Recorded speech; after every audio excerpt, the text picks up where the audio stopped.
Ang iba sa atin ay may lugar na iniiwasan o ayaw nating mapuntahan ng dahil sa partikular na kadahilanan. Maaring ang lugar na ito ay nagpapaalala sa atin ng isang malungkot na alaala. Pwede rin na pakiramdam natin ay hindi tayo welcome o ligtas sa lugar na yon. Ngunit paano kung ang dahilan mo ay dahil alam mong ang lugar na yon ay maraming kaluluwang hindi pa rin natatahimik? Paano kung kinakailangan mong pumunta sa lugar na iyong pilit na iniiwasan? Dear Papa Dudut, isang mapagpalang araw sa iyo at sa mga listeners mo at maging sa iyong buong pamilya.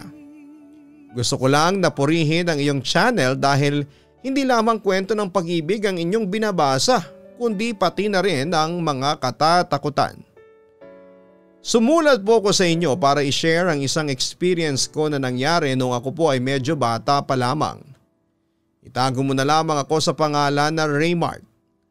Ngayon ay 27 years old na ako pero ang aking ikukwento ay nangyari nung ako ay 15 anyos pa lamang. 4th year high school ako noon. Masasabi ko na hindi ako matalino at masipag na estudyante noong ako ay nag-aaral. Marunong naman akong umunawa ng mga itinuturo sa amin ng mga teacher namin. Pero sadyang tamad talaga ako na mag-aral. Dagdag pa na ang mga barkada ko na kasama ko palagi ay mga tamad ding mag-aral.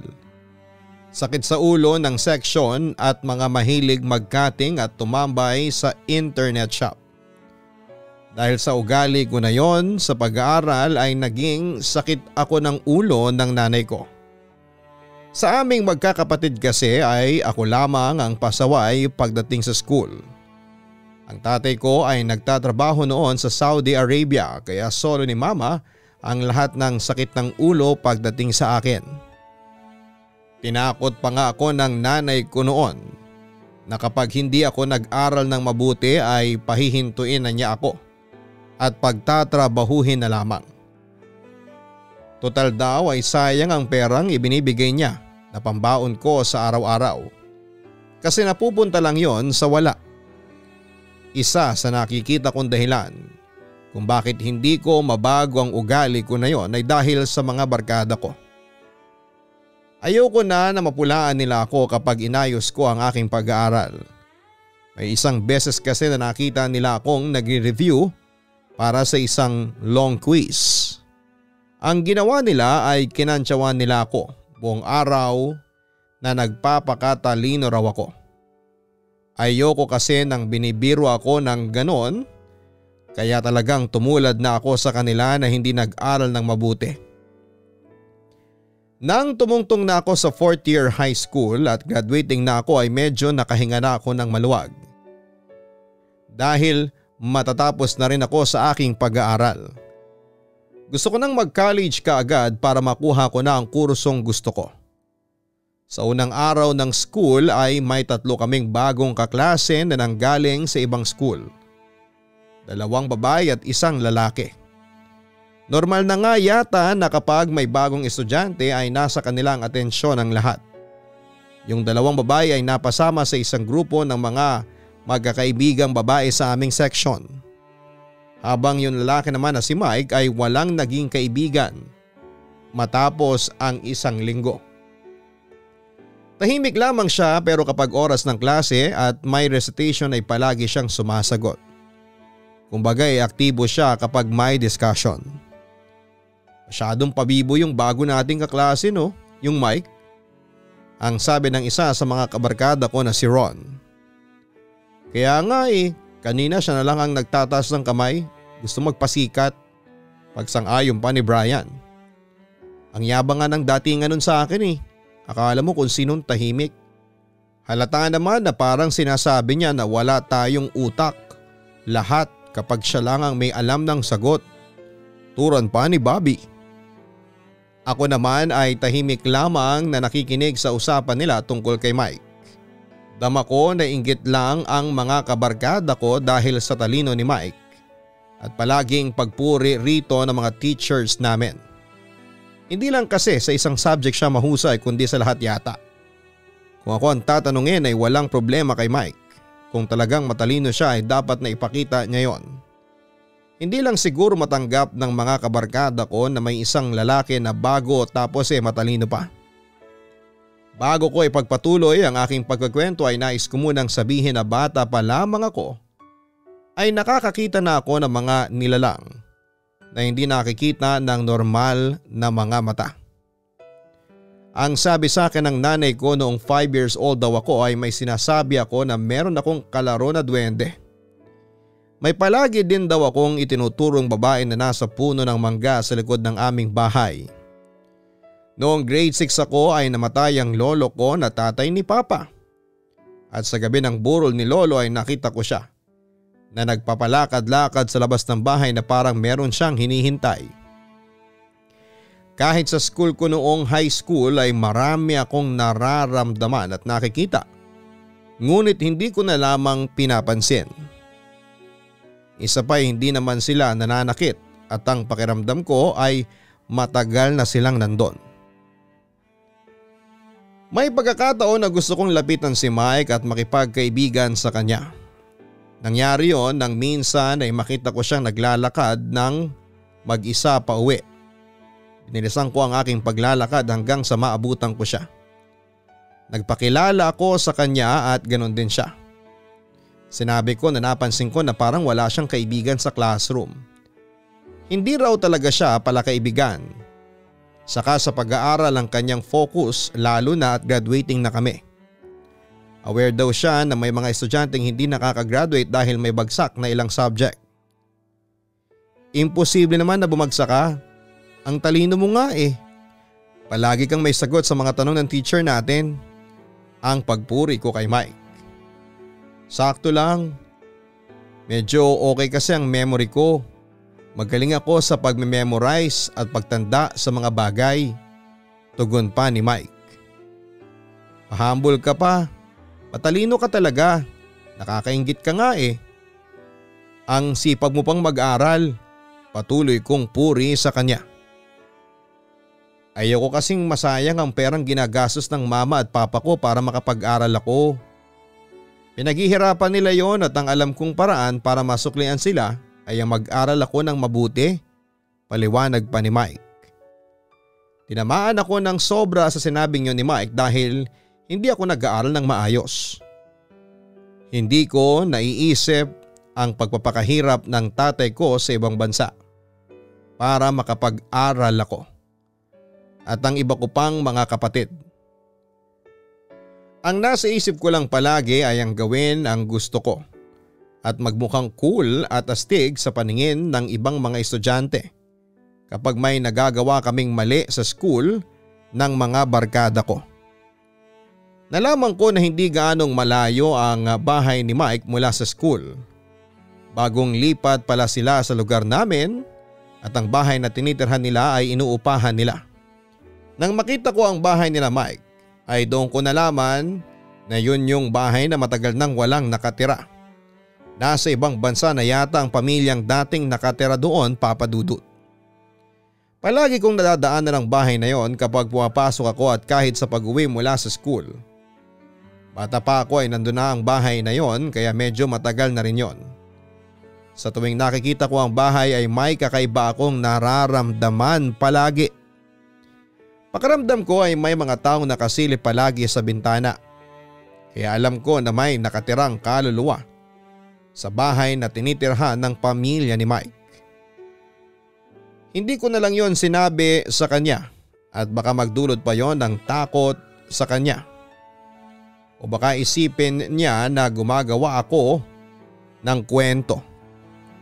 May ilan na rin kasing tao na sinabihan ko ng tungkol sa aking kakayahan na yon.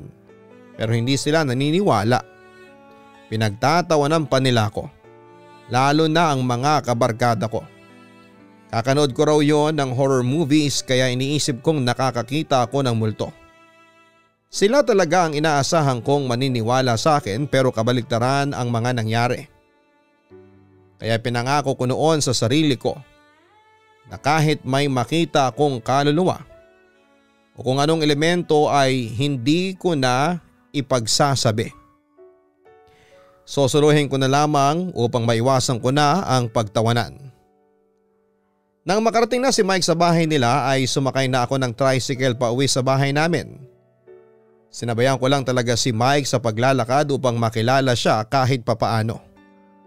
Medyo malayo ang bahay ko mula sa school kaya palagi ako nagka-tricycle papasok at pauwi. Kinabukasan sa school ay napansin ko na nilayuan ako ng mga barkada ko. Nang sumali ako sa usapan nila ay para akong hangin na hindi nila ako nakikita at naririnig. Kapag may sasabihin ako ay hindi sila nagpapakita ng interes. Nagtaka ako kaya nang uwian na ay tinanong ko sila kung ano ang problema. Baka kasi may nagawa o nasabi ako na hindi nila nagustuhan. Tapos ay hindi ako aware. Pero hindi nila ako pinansin. Nang sumunod na araw ay ganun pa rin ang trato nila sa akin. Dahil sa nagmumukha na akong tanga kakasunod sa kanila ay ako na ang umiwas muna. Hanggang sa ikatlong araw na hindi ako pinapansin ng mga kabarkada ko ay nalaman ko ang dahilan nila. Sila na mismo ang lumapit sa akin at kumausap. Nakita pala nila ako nakasabay si Mike sa paglalakad. Mainit kasi ang dugo nila kay Mike at alam ko yon kaya hindi nila nagustuhan ang ginawa ko. Wala raw akong respeto sa samahan namin, dapat daw kung may kinaiinisan silang tao ay kinakainisan ko na rin ang taong yon. At bilang kaparusahan sa ginawa ko ay hindi daw muna nila ako isasama sa grupo hanggat gusto nila. Sobra akong nababawan sa dahilan nila kung bakit hindi nila ako pinapansin. Para naman silang elementary kung mag-isip at isa pa ay parang walang ginawang masama o atraso sa akin si Mike para kainisan ko yung tao. Ang totoo pa nga ay magaan ang pakiramdam ko kay Mike. Mukha siyang mabait kahit na isang beses ko pa lamang siyang nakausap. Sa ipinakita ng mga kabarkada ko ay doon ko na-realize na masyadong mababaw ang pagkakaibigan na meron kami. Gusto pa nila akong i-recruit sa inis at inggit nila para kay Mike. Kahit na wala akong nararamdaman na ganon sa tao. Kahit medyo masakit sa akin na binabaliwala ako ng mga kabarkada ko, sa isang mababaw na dahilan ay tinanggap ko yon. At kahit alam ko na mas lalo silang magagalit sa akin ay nagpatuloy ako sa pakikipagkaibigan kay Mike. Na-realize ko na rin ang time na yon na baka mas okay kung mag-iiba na ako ng kaibigan na sasamahan. Baka mas okay kung sa kagaya ni Mike na masipag mag-aral at matalino ako sumama. Naisip ko rin ang sinabi ni Mike na may mga bumabagsak kahit na graduating pa sa high school. At ayokong mangyari yon. Mas lalo akong mapapatagal na makapag-college. Saka baka totohanin ni Mike yung banta niya na pahintuin na ako sa pag-aaral. Nagpapasalamat ako sa pambabaliwala ng mga kabarkada ko sa akin dahil yon ang nagpa-realize sa akin ng lahat ng yon, Papa Dudut. Sa paglipas ng araw ay mas nakilala ko si Mike. Sa kanya talaga ako nakipagkaibigan at umasa ako na mahahawahan niya ako ng kasipagan sa pag-aaral. Nang makita ng mga kabarkada ko na nakipagkaibigan ako kay Mike imbes na layuan ito ay mas lalo silang nagalit sa akin. Kinausap pa nga nila ako at sinabi na tanggal na ako sa grupo nila at kahit kailan ay hindi na ako makababalik pa. Ang sabi ko naman ay ayos lang. Ipinagmalaki ko pa na magandang impluwensya si Mike sa akin. Tinawanan nila ako kasi sigurado sila na hindi ko matatagalan na maging kaibigan si Mike dahil boring ito na kasama. At yun na ang naging dahilan para tuluyang masira ang ugnayan ko sa mga dati kong kabarkada. Totoo naman na hindi ganon kasaya na kasama si Mike kung ikukumpara sa mga kabarkada ko dati. Pero alam ko sa sarili ko na wala akong pagsisisihan sa pagsama ko kay Mike. Ayoko na rin na gumawa ng mga bagay na labag sa patakaran ng school gaya ng pagkakating at baka yun na ang maging dahilan para hindi ako makagraduate. Masyado na akong maraming naibigay na sakit sa ulo sa nanay ko. At ayoko nang dagdagan pa yon, Papa Dudut. Nakita ni Mama ang pagbabago sa akin simula nang maging kaibigan ko si Mike. Nag-aaral na ako kahit nasa bahay at hindi na mababa ang mga nakukuha kong score sa mga quiz. Kahit papaano ay nakakasagot na ako sa recitation. Iba pala ang pakiramdam kapag nakikita mo na masaya ang nanay mo kasi nag-aaral ka ng mabuti. Dahil sa mga yon ay hindi na ako nagsisisi na iniwanan ko ang mga kabarkada ko para makipagkaibigan kay Mike. Dinala ko si Mike sa bahay namin para makilala siya ni Mama. Dahil sa nasabi ko na si Mike ang nag-iimpluwensya sa akin na mag-aral ng mabuti ay pinasalamatan siya ng nanay ko. Alam mo Mike, maraming salamat ha.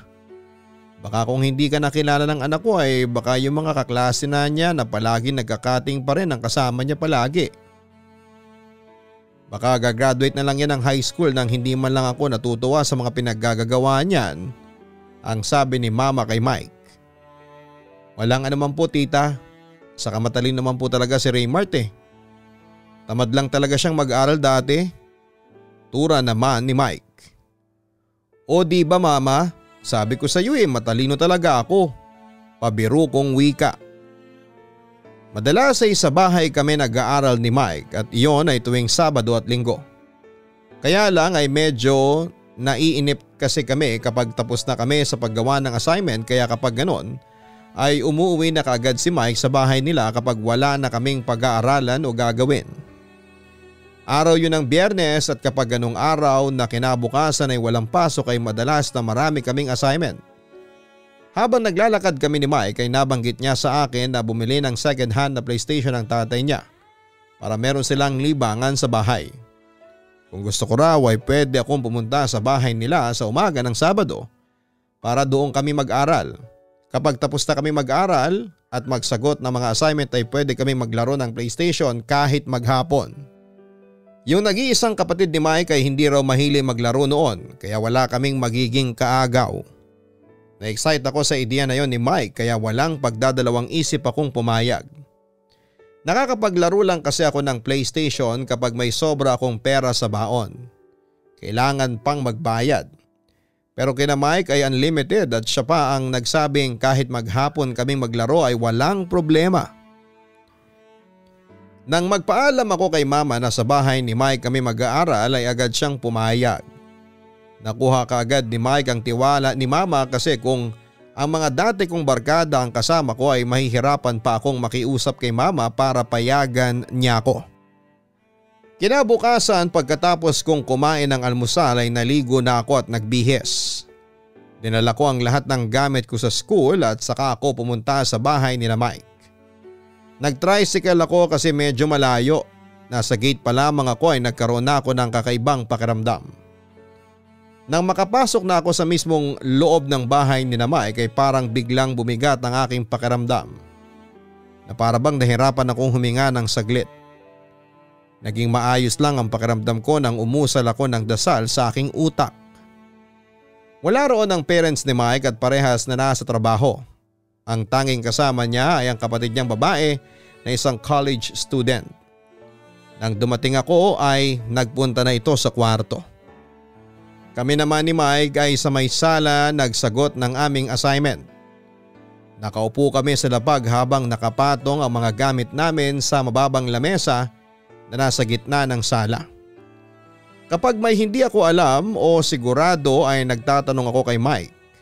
At pinapaliwanag niya sa akin ng maayos hanggang sa maintindihan ko. Habang abala kami sa aming ginagawa ay kanina pa ako ang may napapansin na anino na dumadaan sa likuran ni Mike. Pabalik-balik at base sa aking pakiramdam ay marami sila. Iba't ibang kaluluwa. Hindi tuloy ako makapag-concentrate at ilang beses akong natuksong tignan ang dumadaan sa likuran ni Mike. Pero pinipigilan ko ang sarili ko. Baka kasi kapag nakita ko kung ano ang itsura ng nilalang na yon, ay mas matakot ako at umuwi na ako sa bahay nang hindi man lang kami nakapaglalaro ng PlayStation. Maya-maya ay tumayo si Mike. Kukuha pala siya ng pagkain sa kusina. Nang mag-isa na ako at umangat ang mukha ko ay may nakita akong matangkad na lalaki na nakatayo sa tapat ng pinto ng kwarto ng kapatid ni Mike. Nakatalikod siya pero nakikita ko na sunog ang kanyang kamay. Parang nasusunog na karne ang amoy niya. Bigla tuloy sumakit ang ulo ko at mas lalong bumigat ang aking pakiramdam. Sa tingin ko ay may gusto yung malaking lalaki sa kapatid ni Mike. Ayaw kasi nitong umalis sa tapat ng pintuan ng kwarto na yon, Papa Dudut. Nang lumabas ang kapatid ni Mike at nagpunta sa kusina ay nakita ko na sumunod yung lalaki. Hanggang sa pagpasok muli ng kapatid ni Mike sa kwarto ay nakasunod yung lalaki. Bigla tuloy akong kinabahan dahil baka kung ano ang gawin ng lalaki na yon. Kumalik si Mike sa salas na may dalang donut at tinimplang powder juice. "Bakit ka nakatingin sa may kwarto ng ate ko? Crush mo ba siya?" Panunukso ni Mike. "Ha? Hindi eh. May nakita lang ako na ano." Hindi ko na tinuloy na tapusin ang aking sasabihin. Naisip ko na baka hindi siya maniwala o pagtawanan niya ako kapag sinabi ko na may nakikita akong kaluluwa sa bahay nila. At marami sila, Papa Dudut. "Anong nakita mo?" tanong ni Mike. "Wala, namalikmata lang ako." Ang sabi ko at inaya ko na siyang gawin ang aming assignment.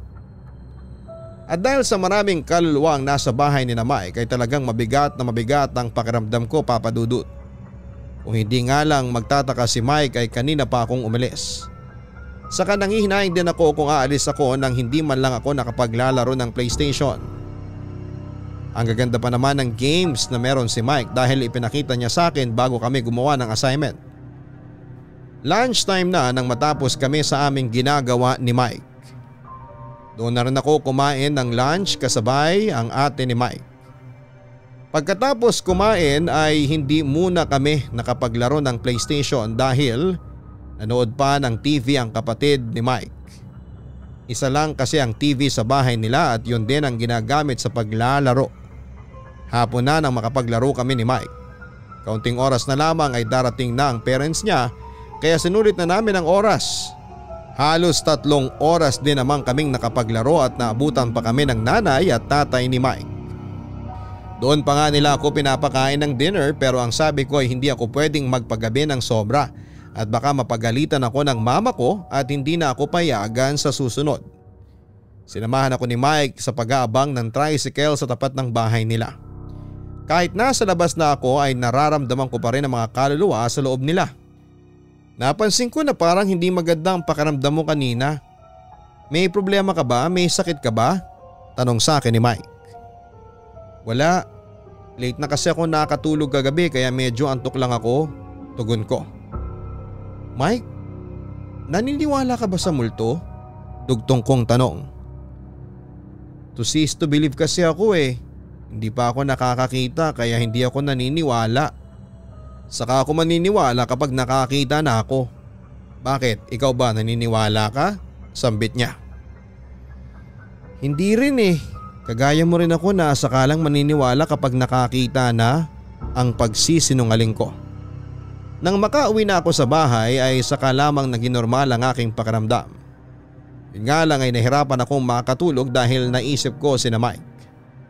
Masama kasi ang pakiramdam ko sa mga kaluluwa na nasa bahay nila.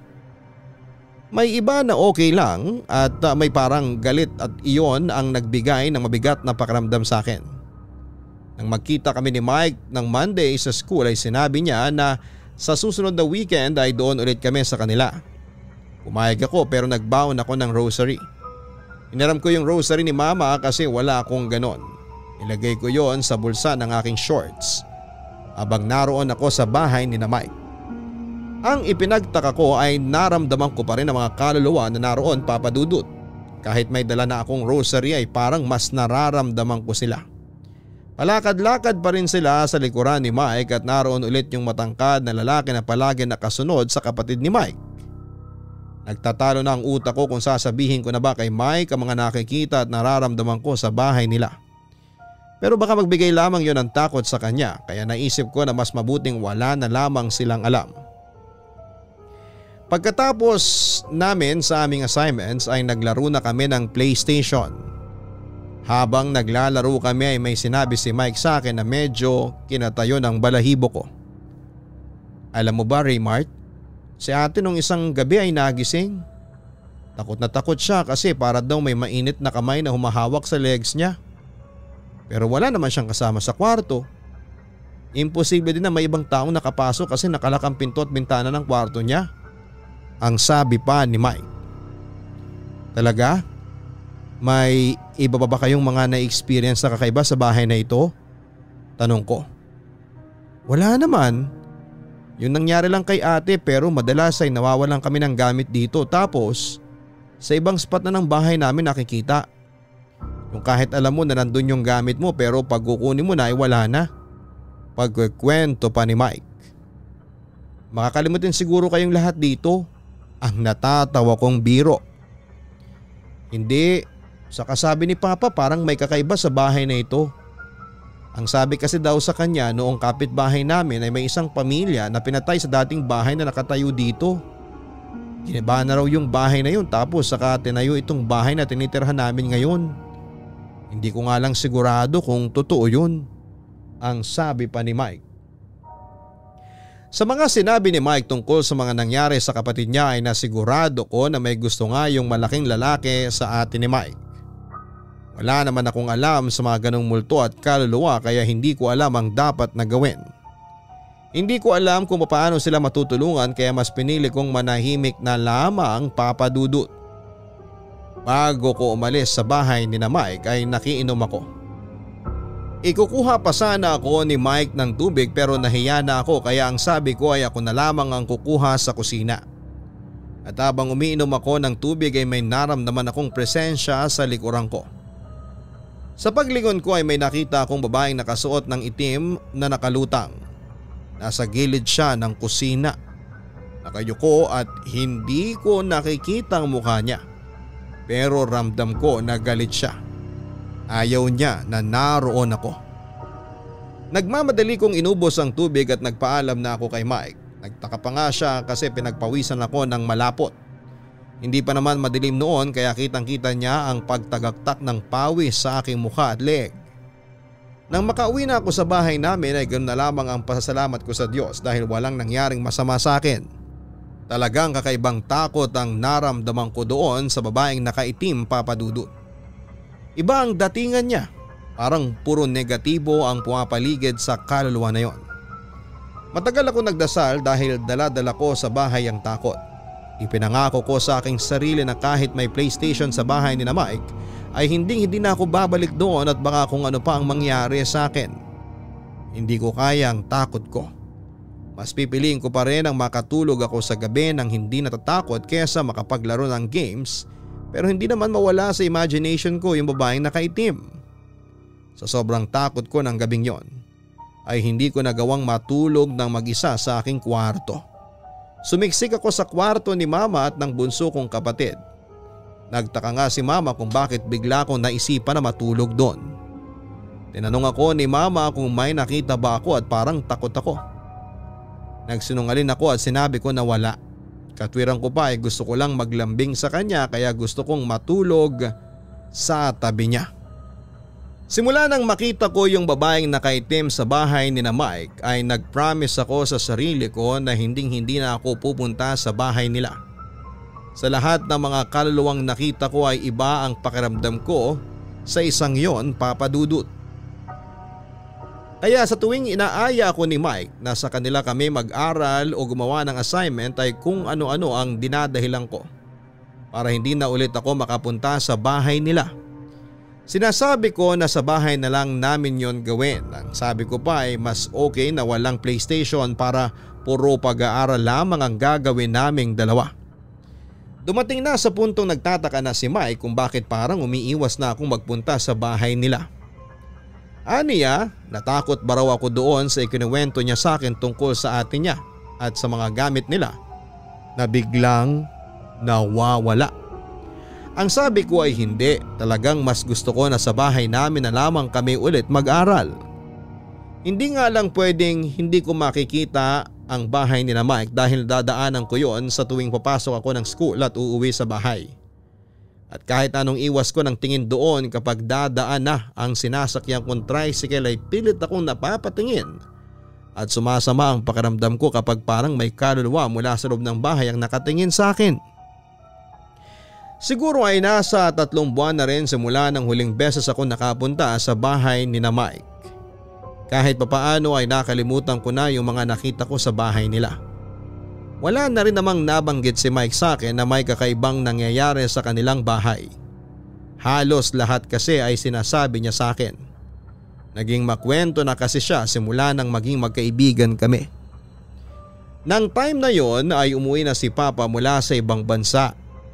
Medyo naging magulo sa bahay. Ilang buwan lamang kasi ang bakasyon niya at babalik na ulit siya sa pagtatrabaho. Sumakto rin na nabigyan kami ng project ng isa naming teacher. By pair ang project kaya si Mike agad ang pinili kong maging partner dahil alam ko na magkasundo kami at magiging madali ang project na yon kung siya ang makakatulong ko. Hindi naman nagdalawang isip si Mike na pumayag na kami ang maging magka-partner sa project na yon. At dahil sa malapit na ang weekend at gusto naming matapos na yon ay pinag-usapan na kaagad namin ang aming gagawin. Ang gusto ko sana ay sa bahay namin gawin ang project pero ang sabi ni Mama ay parating ang mga kaibigan ni Papa sa weekend. At baka hindi kami makapag-concentrate ni Mike sa gagawin dahil paniguradong magiging maingay dahil merong inuman. Ma, baka pwedeng sa susunod na weekend na lang pumunta yung mga kaibigan ni Papa. Gusto kasi namin ni Mike na kami ang unang makapagpasa ng project para mataas ang grade. Paliwanag ko sa nanay ko. Hindi pwede, Raymart. Nakaplano na yon, nakakaya sa mga kaibigan ng Papa mo kung iuurong pa yung date. Saka alam mo naman na 1 buwan lang si Papa mo rito. Kaya naghahabol talaga siya ng araw para makasama ang mga taong importante sa kanya. Ang turon pa ni Mama. Nagsuggest pa si Mama na bakit hindi na lamang kami sa bahay ni na Mike. Baka raw pwede doon. Hindi na lamang ako nagsalita tungkol sa mga kaluluwang naroon sa bahay ni na Mike.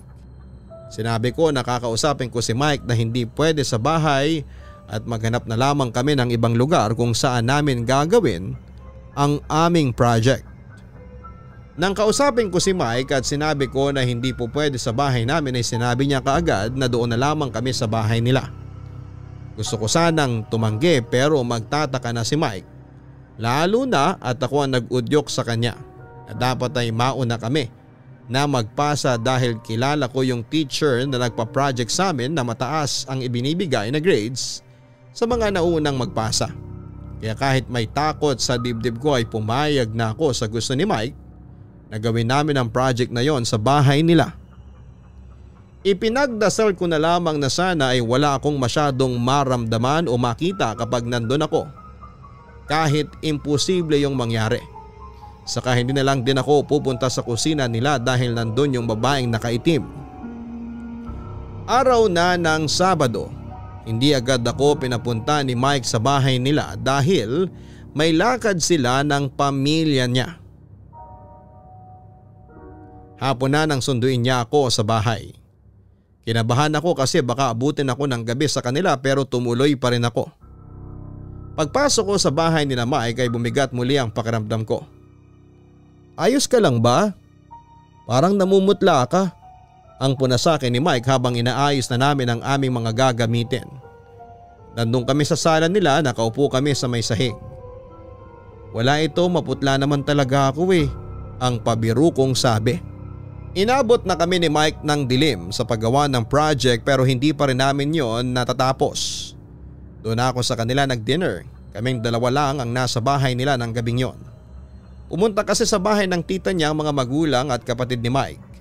Hindi na raw siya sumama para matapos namin ang project na yon at maipasa namin sa Monday. Pagkatapos ng dinner ay hindi muna ako umalis sa bahay ni na Mike dahil nakokonsensya ako sa sinabi ni Mike na hindi siya sumama sa lakad ng pamilya niya para sa project namin na yon. Isa pa ay natakot ako para kay Mike kung mag-isa lamang siya sa bahay nila ng gabing yon at baka may kung anong hindi magandang mangyari sa kanya. Mula nang dumating ako sa bahay ni na Mike ay nararamdaman ko ang mga kaluluwa na naroon. Nang naalala ko yung sinabi ni Mike na may isang pamilyang pinatay sa dating bahay na nakatayo sa kinatatayuan ng kanilang bahay ay napag-isip-isip ko kung bakit mabigat sa pakiramdam ang bahay na yon. Puno kasi ng negatibong emosyon ng bahay nila. Inabot na kami ni Mike ng 11 ng gabi patapos na kami pero parehas na kaming inaantok. Pinipilit naming tapusin pero pakiramdam ko ay napapapikit na ako. Bukas na kaya natin to tapusin, ang turan pa ni Mike. Sige, bukas na lang. Pagsang-ayon ko. Pwede bang dito na muna ako makitulog sa inyo, Mike? Tanong ko. Walang problema. Isa pa, wala ka na ring masasakyan pa uwi kasi wala nang nadaan na tricycle sa tapat namin kapag ganitong oras. Ang totoo ay aayain na talaga kita mag-sleep over dito sa bahay, ang turon pa ni Mike. Nagligpit muna kami ng mga gamit namin bago kami nagpunta sa kwarto ni Mike. Kasya kami sa kama niya kaya magkatabi kaming humiga doon. Pabilis kaming nakatulog ni Mike pero sa gitna ng aking tulog ay bigla naman akong nagising. Ilang minuto na lamang ay 3:00 na ng madaling araw. Bigla ako nakaramdam ng takot nang nakita ko yung babaeng nakaitim na nakatayo sa pintuan ng kwarto ni Mike. Nakatingin siya sa amin. Biglang gumalaw sa tabi ko si Mike at bumangon siya. Nang tanungin ko siya kung saan siya pupunta ay doon niya nalaman na gising din ako. Aniya, iinom siya ng tubig. Sa takot kong mag-isa sa kwarto niya ay nagkunwari akong nauuhaw at gusto ko rin ng tubig. Hindi ko na rin naman nakita yung babae sa may pinto kaya kahit papaano ay nabawasan ang takot ko na dumaan sa may pintuan. Nauna si Mike sa pag-inom at nang natapos na niya ay hindi na niya ako hinintay. Dumiretso na kaagad siya sa kwarto. Nagmamadali tuloy ako sa pagsali ng tubig sa baso at mabilis akong uminom. Kulang na lang ay lumipad ako sa pagbalik sa kwarto ni Mike. Mabuti na lang at wala akong nakitang kahit na ano sa kusina noong mag-isa na lamang ako doon. Umalik na kami ni Mike sa pagtulog at mabilis naman akong nakatulog at nagtalukbong na lamang ako ng kumot para kapag nagising ako ay hindi ko kagad makikita ang paligid. Habang natutulog ako ay may naramdaman akong parang mabigat na bagay na nakapatong sa aking dibdib. Medyo nahirapan tuloy akong makahinga. Alam ko rin nagising ako ng time na yon pero wala akong kakayahan na ibukas ang aking mata at igalaw ang kahit na anong parte ng katawan ko. Ngunit ramdam ko na may maraming nakapaligid sa akin. Nakatingin sila sa akin papadudot. Takot na takot ako. Narinig ko pa ang pagsigaw ni Mike na para bang may nangyayaring hindi maganda. Kasunod noon ay ang pagyugyug niya sa katawan ko hanggang sa ako ay magising. Salamat at ginising mo ako. Akala ko'y mamamatay na ako. Kinakabahan kong sabi kay Mike habang hinihimas ko ang dibdib ko.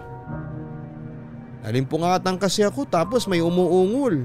Binabangungot ka yata. May nakita pa akong parang babae dyan sa tabi mo na biglang nawala nang sumigaw ako.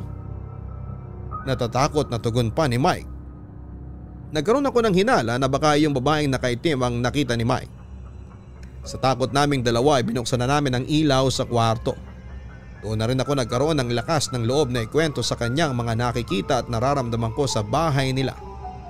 Mula sa lalaking sunog na palaging nakasunod sa atin niya, sa anino na palakad-lakad sa sala at sa babaeng nakaitim na una kong nakita sa kusina.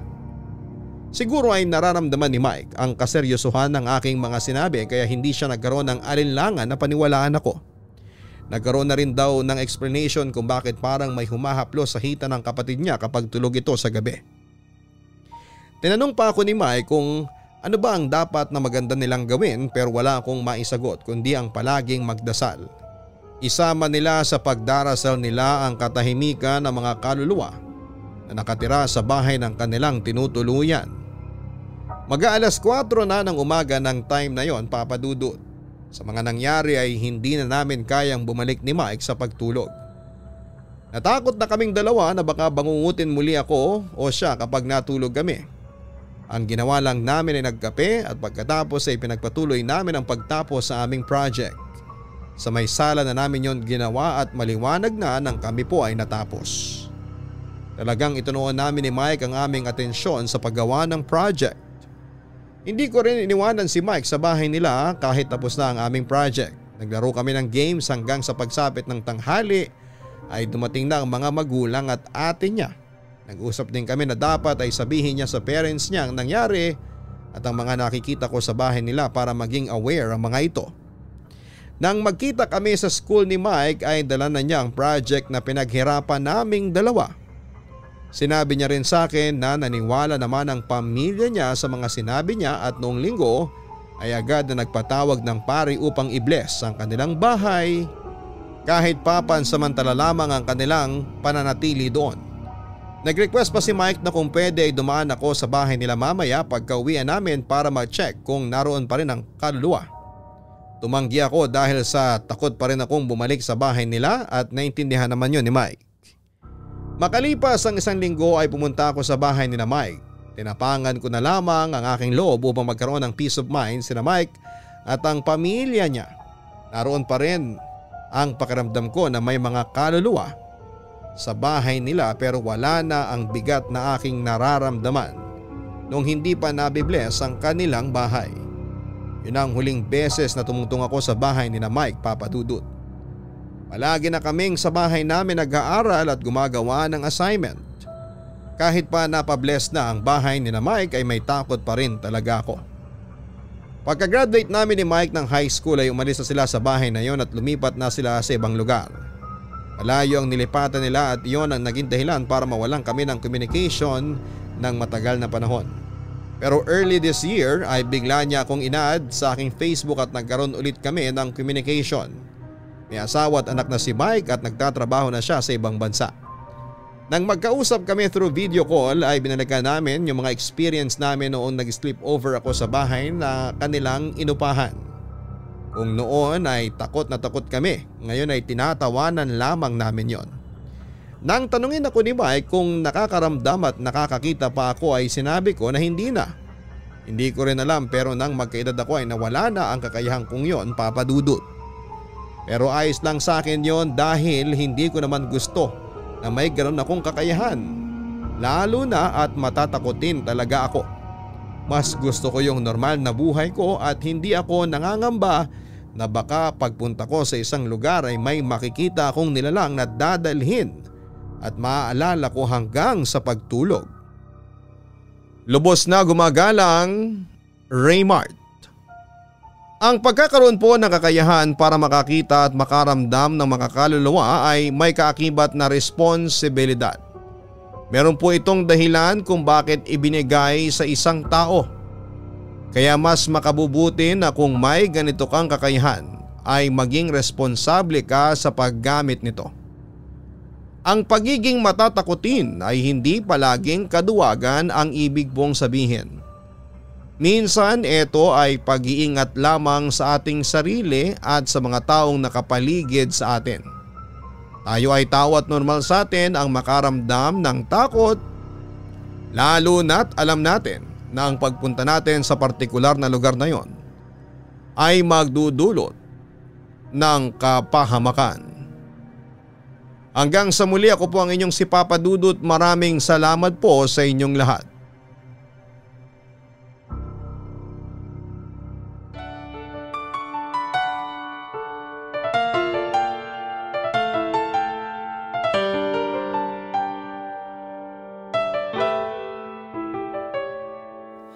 Ang buhay ay mahiwaga,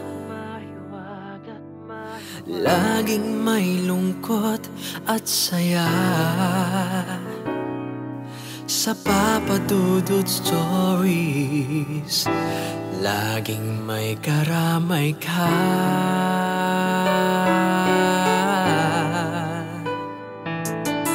Mga problemang kay bigat, dito ay pakikinggan ka. Sa Papa Dudut Stories, kami ay iyong kasama. Dito sa Papa Dudut Stories, ikaw ay hindi nag-iisa.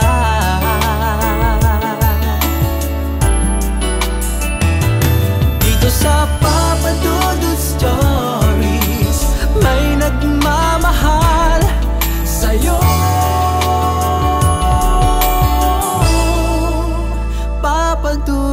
Stories. Papa Dudut Stories. Papa Dudut Stories.